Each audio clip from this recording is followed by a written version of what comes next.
Wandering Earth 1 was jaw-dropping, spectacular, like industry-defining enough. Wow. And then you watch Wandering Earth 2 and it is world-class. It is as good as anything being made in the world today, in my view.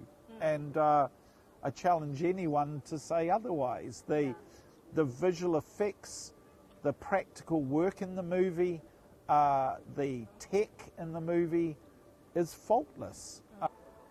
I can respect the cultural and creative journey that China is on through the modernity of this country.